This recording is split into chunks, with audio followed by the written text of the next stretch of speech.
Hi అండి. ఇప్పుడు నేను మా ఫ్రెండ్ బర్త్డే ఉందని చెప్పాను కదా, కొంచెం డెకరేషన్ కోసం ఇది $1 దగ్గరకు వచ్చాను. షాపింగ్ మాల్ దగ్గరికి $1 ఏదైనా ఐటమ్ $1 టు $2 బిట్వీన్ ఉంటుంది. మనం ఏ ఐటమ్ అయినా తీసుకోవచ్చు.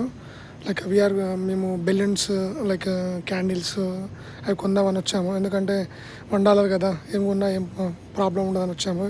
ఎనీ ఐటమ్ లైక్ మీకు ఒకసారి చూపిద్దామని ఎలా ఉంటాయని చూపిస్తున్నాను. ఇవి స్పెట్స్ అండి. ఇది కూడా $1 ఆర్ $2 ఉంటుంది. ఇది glasses, peg glasses, drinking glasses, everything అన్నీ లైక్ $1 ఆర్ $2 ఉంటాయి. అంతకంటే ఎక్కువ ఉండయి. Only $1, that's it. లైక్ ఈ రో మొత్తం గ్లాసులే అండి. నెక్స్ట్ ఇవి వచ్చేసి మనకి like inners, outers, everything this also like $1, $1.5 ఉంటుందండి. అంతకంటే ఎక్కువ ఉండదు. ఇవి సాఫ్ట్ రూమ్ కంఫర్ట్స్, ఇవన్నీ లిక్విడ్స్, హోమ్ అన్నీ ఉన్నాయి. దిస్ ఇస్ సాయి అండి. ప్లీజ్ అండి, అన్నీ చేస్తున్నాను మీకోసం. Please do like, share, subscribe for me.